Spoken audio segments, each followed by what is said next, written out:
Voy a empezar con una pregunta incómoda. Si mañana la IA puede hacer el 70% de lo que haces técnicamente, ¿qué te queda? No es una pregunta retórica, es la pregunta que el mercado laboral lleva 2 años evitando responder con honestidad, porque la respuesta obliga a cambiar las cosas, obliga a repensar cómo contratamos, cómo evaluamos y también cómo nos vendemos como profesionales. Hay organizaciones que ya lo están respondiendo y hay otras que siguen añadiendo filtros técnicos a sus procesos de selección mientras se preguntan por qué no encuentran el talento que necesitan. Hoy voy a hablar de las habilidades humanas de nicho, no las que aparecen en todos los currículums, no trabajo en equipo ni buena comunicación. Estoy hablando de algo mucho más específico y mucho más difícil de encontrar, que es la capacidad de leer el subtexto, complicado, no verbal en tiempo real, de resolver conflictos en la zona gris donde no hay ni buenos ni malos, de mantener la calma estratégica en negociaciones de alto riesgo donde una palabra de más o de menos puede romperlo todo. Estas habilidades siempre fueron valiosas, pero en 2026, con la IA haciendo el trabajo técnico que antes diferenciaba a las personas, estas habilidades se han convertido en la moneda de más alto valor del mercado laboral. Y casi nadie sabe medirlas y casi nadie sabe explicarlas. Y eso crea una brecha enorme entre las organizaciones que las tienen y las que creen que las tienen. Eso es lo que voy a intentar resolver hoy. Bueno, no resolver, hablar, ¿no? Durante los últimos 15 años, el mercado laboral vivió un consenso cómodo. El camino hacia la seguridad profesional pasaba por las habilidades técnicas, programación, análisis de datos, certificaciones digitales, machine learning, automatización de procesos, seguro que os suena. Y los departamentos de recursos humanos añadían filtros en los ATS para detectar keywords técnicas. Las empresas invertían millones en planes de upskilling técnico, los profesionales hacían cursos de Python a las 11 de la noche porque alguien les había dicho que si no sabían programar iban a quedar fuera del mercado. Y no era mentira, era verdad, pero para ese momento. El problema es que ese momento ya pasó. En 2023 llegó la IA generativa, en 18 meses hizo lo que ese upskilling técnico prometía en 5 años y lo hizo además disponible para cualquier persona con acceso a Internet. El informe sobre el futuro del empleo del Foro Económico Mundial 2025 lo dice claro, el 44% de las competencias que los trabajadores tienen hoy serán obsoletas o significativamente menos relevantes en los próximos 5 años. Y la mayoría de esas competencias que se vuelven obsoletas son técnicas. Eso no significa que lo técnico no importe, importa y seguirá importando, pero ha dejado de ser el diferenciador, ha pasado de ser requisito, a ser como un requisito de entrada, ¿no? Es el suelo, no el techo. Y cuando algo se convierte en un mínimo exigible, deja de ser una ventaja competitiva. Entonces, ¿qué queda cuando las habilidades técnicas se convierten en una commodity, ¿no? La IA puede redactar informes, analizar datasets complejos, escribir código funcional, optimizar procesos logísticos, identificar patrones en datos, incluso hacer propuestas comerciales, ¿no? Puede hacer todo esto más rápido, como sabréis, y con menos errores, al menos que la mayoría de las personas que yo conozco, ¿no? Lo que la IA no puede hacer con fiabilidad es operar en la ambigüedad interpersonal en tiempo real. ¿Qué significa esto? Cuando estás en una negociación y la otra parte dice, entiendo tu posición, pero su lenguaje corporal comunica cierre total, la IA no está en esa sala leyendo ese momento. Cuando un equipo lleva semanas con un conflicto que nadie saca a la luz porque el que lo saque tiene miedo de consecuencias, la IA puede darte un análisis de clima laboral, pero no puede detectar ese miedo específico ni navegar la política que lo sostiene, ¿no? Ejemplo, cuando un cliente lleva 3 conversaciones enviando señales de que está a punto de irse, pero todavía no ha tomado la decisión, la IA puede predecir el churn o fuga de clientes, pero no puede sentarse con ese cliente y reconstruir la confianza rota desde el lugar correcto, ¿no? Eso lo hacen personas, o lo deberían hacer, ¿no? El problema es que muchas no pueden y muchas organizaciones no saben identificar cuáles de sus personas sí pueden. ¿Y por qué esto importa ahora más que nunca?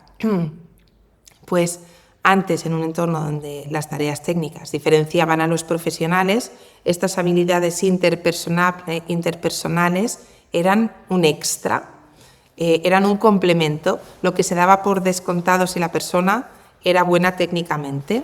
Ahora, cuando las tareas técnicas las puede hacer una herramienta de IA, estas habilidades dejan de ser extra y pasan a ser núcleo. El único lugar donde un ser humano sigue teniendo una ventaja real frente a una máquina es ahí, en ese núcleo. Y ese cambio de rol, ¿no?, de complemento a núcleo, no ha sido asimilado todavía por la mayoría de los procesos de selección, ni por la mayoría de los profesionales a la hora de posicionarse en un mercado, ¿no? Y eso es la brecha que existe hoy y es enorme y creciendo, ¿no? ¿Y cuáles son esas habilidades humanas de nicho? ¿No? El problema es que con las soft skills genéricas, ¿no?, es que cuando digo habilidades humanas de nicho necesito ser precisa porque es complicado. No estoy hablando de empatía, por ejemplo, ¿no? La empatía como concepto genérico aparece en el 80% o más de los perfiles de LinkedIn y no significa nada. Puedes creer sinceramente que eres empático y ser completamente incapaz de leer lo que le está pasando a la persona que tienes delante, por ejemplo, en una negociación, ¿no? Y más si es tensa. Tampoco estoy hablando de comunicación. Comunicar bien en una presentación con guión preparado, pues es una habilidad muy diferente, está bien, pero es muy diferente a comunicar bien cuando la conversación se sale del guión y alguien empieza a hacer preguntas que van a un lugar pues, que no habías previsto. Y tampoco estoy hablando, por ejemplo, de trabajo en equipo. El trabajo en equipo en condiciones normales lo hace cualquier persona con una mínima inteligencia social o emocional. Lo que diferencia es cómo se trabaja en equipo cuando el equipo está pues, en un momento de alta presión, cuando hay intereses en conflicto, cuando alguien está saboteando un proceso sin que nadie lo haya dicho, ¿no? Las habilidades humanas de nicho son las versiones específicas, contextuales y de alta resolución de estas capacidades como más amplias. Son lo que ocurre cuando la situación es difícil, cuando hay algo en juego, cuando no hay un protocolo que seguir, ¿no? Las tres que más importan ahora mismo. La primera, empatía radical, no empatía genérica, empatía radical. La diferencia es de precisión. La empatía genérica es decirte, entiendo cómo te sientes. La radical es entender el marco de referencia del otro con tanta precisión que puedes anticipar cuál va a ser su próxima objeción antes de que la verbalice. Que puedes saber cuando lo que está diciendo pues no es lo que está pensando. Que puedes distinguir entre resistencia real a una propuesta y resistencia defensiva, ¿no? que la persona activa cuando no se siente pues, escuchada, por ejemplo. La empatía radical no es blandura, es un ejercicio cognitivo y emocional de alta precisión y es muy rara, la verdad. La segunda habilidad, resolución de conflictos con matiz. Los conflictos organizacionales más caros no son los evidentes, son los que no se nombran. Son las dos personas en el comité de dirección que llevan 2 años con una dinámica de poder no resuelta y que van contaminando todas las reuniones o todas las propuestas o decisiones. O es el equipo que tiene una cultura de ya hablaremos y que nunca termine de hablar, ¿no? Es la fricción, por ejemplo, entre departamentos que se manifiesta como ineficiencia operativa, pero la causa real es un conflicto a lo mejor de territorio, ¿no? Que nadie quiere poner sobre la mesa porque da miedo. La resolución de conflictos con matiz es la capacidad de operar en esa zona gris, de identificar el conflicto real detrás del conflicto visible y de intervenir sin tomar partido de forma que ambas partes puedan salir, ¿no? sin sentirse derrotadas. Podría ser también rediseñar, por ejemplo, las condiciones de un sistema de manera que el conflicto no se resuelva solo para volver a aparecer 3 meses después, ¿sí? Y la tercera habilidad, la decodificación del subtexto no verbal. Vale. En cualquier conversación profesional con complejidad hay 2 conversaciones ocurriendo a la vez, además, la que se dice y la que no se dice. La segunda es normalmente más importante que la primera. La decodificación del subtexto no verbal es la capacidad de leer esa segunda conversación en tiempo real, de detectar la diferencia entre un sí, que es un sí, y un sí que significa no voy a seguir discutiendo esto, pero no voy a cambiar de opinión, ¿no? De leer cuando alguien está de acuerdo formalmente, pero en desacuerdo realmente, de saber cuándo la reunión ha terminado antes de que nadie lo haya dicho, por ejemplo. Y esta capacidad tiene aplicación directa en ventas, en negociación, liderazgo, gestión de equipos, relaciones con clientes, y su ausencia tiene un coste que muy poquitas veces se mide, pero que es enorme. Y la verdad es que estas habilidades son raras y tienen algo en común, no se pueden fingir en una entrevista de 1 hora. Puedes preparar una historia sobre cómo resolviste un conflicto y aprender el lenguaje de la empatía, e incluso poner en práctica una postura abierta y un tono calmado. Lo que no puedes preparar es cómo vas a reaccionar cuando la conversación se salga del guión, cuando la persona al otro lado, haga algo, pues por ejemplo, que no esperas, o cuando la tensión sea real, no sea una simulación. Y eso es lo que diferencia a quien tiene esas habilidades de quien ha aprendido a hablar de ellas pero no las tiene, ¿no? Y esto al final no es intuición ni teoría.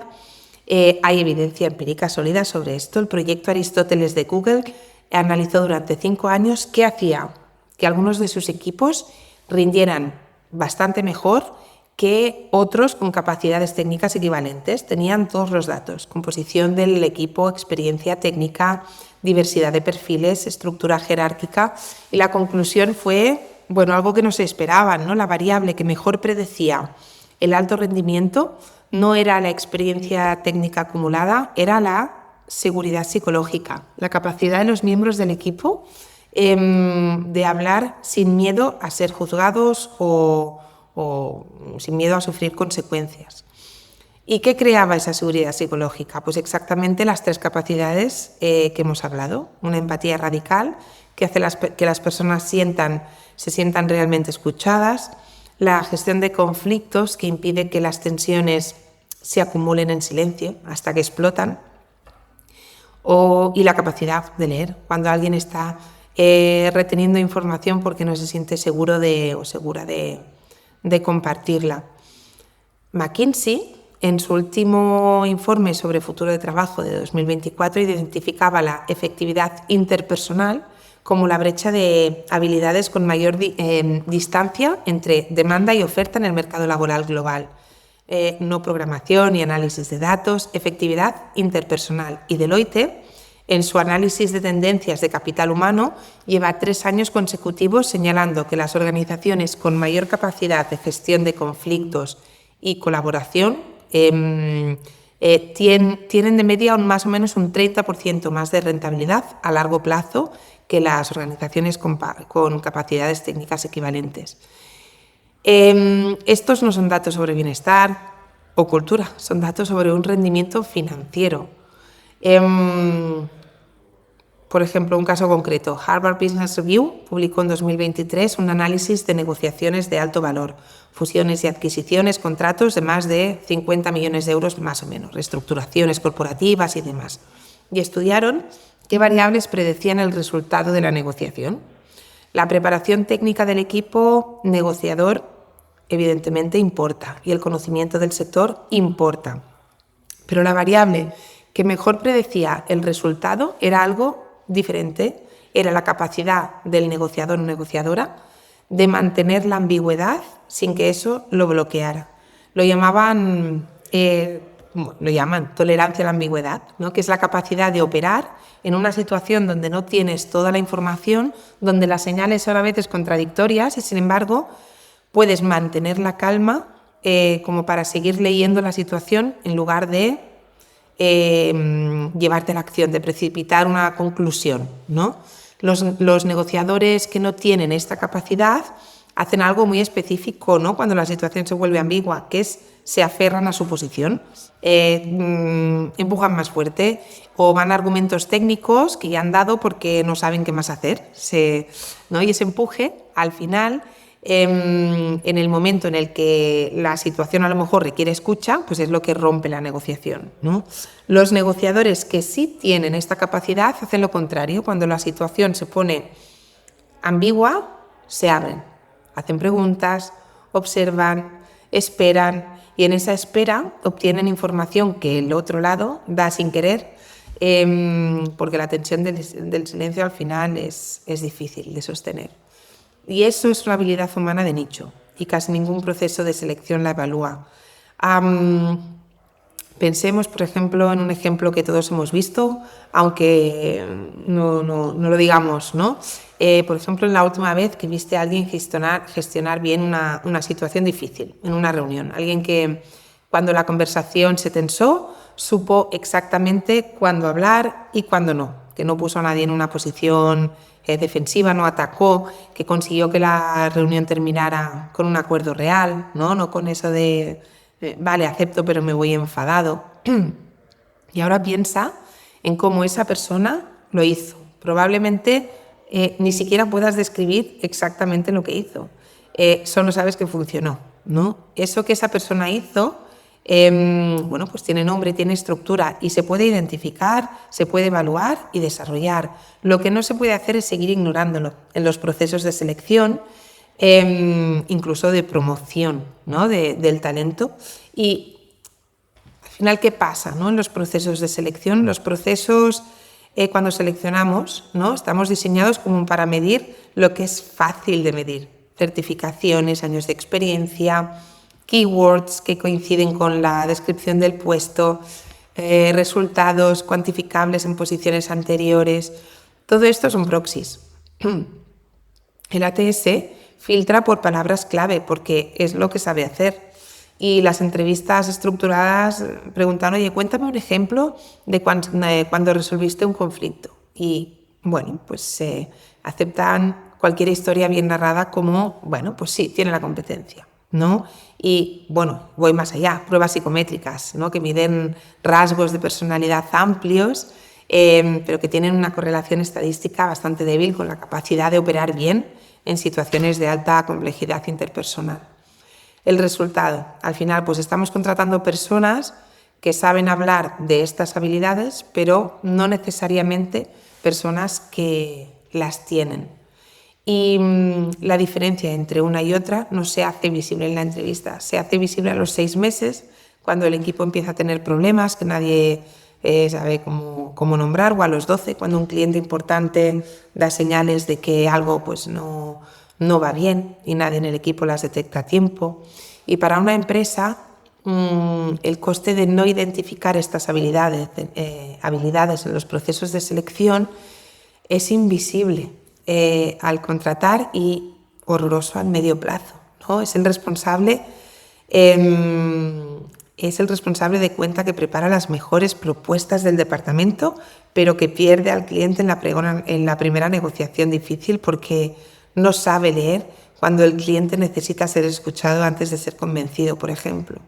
O es el líder de proyecto que gestiona un Gantt con precisión, ¿no? Lo hace bien, pero no puede gestionar la dinámica política que determina si ese proyecto tiene apoyo real o solo formal, ¿no? Y estos son costes que la organización asume sin medirlos porque no se ha hecho una causa-efecto, ¿no? Entonces, este problema del lado del profesional, ¿no? Del lado de los profesionales, el problema es diferente, también urgente. Hay personas que sí tienen estas habilidades de forma natural y no saben explicarlas. No tienen el lenguaje para describir lo que hacen cuando gestionan bien una situación difícil. Y en un mercado que no sabe preguntar por estas habilidades, ¿no? Pues no saben cómo hacer que sean visibles, no saben cómo venderlas. Y hay personas que creen que tienen estas habilidades porque las han ejercido en contextos fáciles, de baja exigencia, y sí las pueden explicar, ¿no? Que saben gestionar conflictos cuando la situación es moderada, el entorno es seguro, pero que no han sido probadas en condiciones reales de alta tensión. Y ambas situaciones tienen solución, pero exigen honestidad sobre el punto de partida. Entonces, ¿qué hacemos? Si eres empresa, primero, diseña situaciones, no solo preguntas. Las preguntas sobre competencias se pueden preparar. Una situación bien diseñada, no. En lugar de preguntar, cuéntame cómo gestionas el conflicto, es interesante crear una simulación breve de una situación de conflicto real. Puede ser un roleplay, puede ser un caso, puede ser una dinámica grupal con un escenario donde puedan salir tensiones.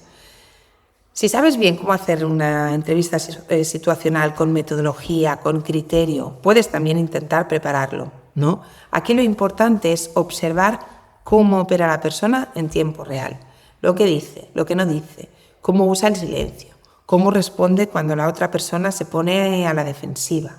Lo que buscas no es que la persona te llegue a una solución correcta, porque en situaciones de complejidad, sobre todo cuando hay personas de por medio, no hay solución correcta en muchas ocasiones. No hay formas pues de hacer que construyen confianza y formas que la destruyen, ¿no? Aprende a evaluar eso. También incorpora personas formadas o forma a tu equipo de selección y hiring managers para posiciones donde estas habilidades son determinantes: liderazgo, gestión de cuentas estratégicas, roles de negociación. Vale la pena incorporar una mirada especializada en el proceso. Forma a tu equipo. Y tercero, redefine qué estás midiendo. Los primeros 90 días son el momento donde estas habilidades se hacen más visibles, ¿no? Diseña métricas específicas. ¿Cómo gestiona esta persona las primeras tensiones en el equipo? ¿Cómo responde cuando recibe información que contradice su visión inicial? ¿Cómo comunica en situaciones de incertidumbre? La mayoría de las empresas evalúan el periodo de prueba con las mismas métricas técnicas que usaron al contratar, y eso alarga, ¿no?, el error. Si eres el profesional que vas a la entrevista, pues piensa en cómo hacer visibles esas habilidades.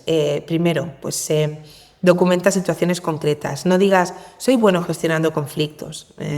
Eso no es una evidencia. Lo que sí lo es en una negociación donde el margen era inferior al 5% y la desconfianza entre las partes era máxima, identifiqué que el conflicto real no era económico, sino de reconocimiento. Cambié el ángulo de la conversación y conseguimos un acuerdo en 3 semanas que llevaba 6 meses bloqueados. Aprende a construir ese tipo de narrativa para las situaciones donde has hecho algo difícil y lo has hecho bien, ¿no? También aprende a nombrar tu proceso, no solo el resultado. Muchas personas, cuando van a un proceso de selección con estas habilidades, las ejercen de forma intuitiva y no pueden describir cómo lo hacen. El mercado no va a inferir tu proceso a partir del resultado. Necesitas poder explicarlo, y no en términos académicos, en términos concretos. Lo primero que hago cuando entro en una negociación tensa es esto.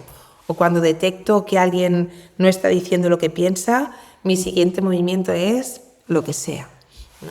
Si puedes articular tu proceso, el otro lado entiende qué va a recibir si te contrata.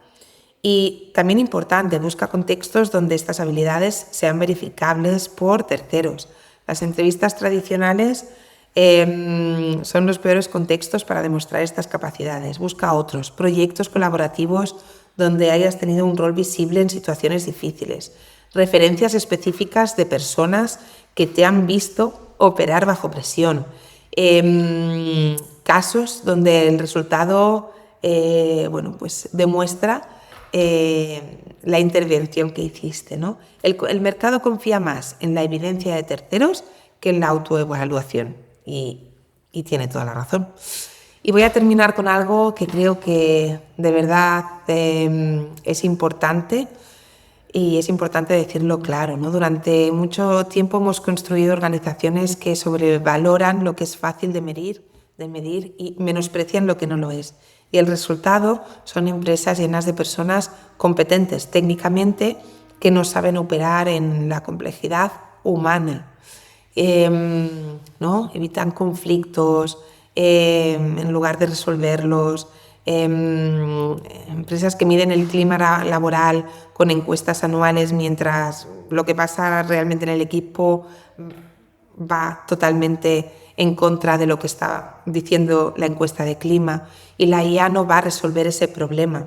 La IA va a hacerlo más visible, porque cuando las tareas técnicas estén automatizadas, lo que quede visible será exactamente la calidad de las relaciones, las conversaciones y las decisiones humanas dentro de las organizaciones. Las empresas que empiecen a identificar y contratar por estas habilidades ahora van a tener una ventana real, y las que sigan contratando solo por credenciales técnicas van a descubrir que dentro de 5 años tienen un problema que ningún sistema puede resolver por ellas, porque es un problema humano y los problemas humanos los resuelven personas. Y los profesionales que sepan exactamente qué hacen con la tensión en una sala, que puedan explicarlo con detalles y demostrarlo con evidencias, van a ser muy valiosos en 2030, mucho más de lo que lo son hoy. No porque el mercado sea justo, sino porque van a tener lo que realmente escasea. Y esto es lo que quería decir hoy. Si este vídeo te ha resultado útil, interesante, compártelo con alguien que tome decisiones sobre talento. Es donde este tipo de conversaciones realmente tienen sentido y hacen más falta. Poquito más. Muchas gracias y hasta el próximo vídeo.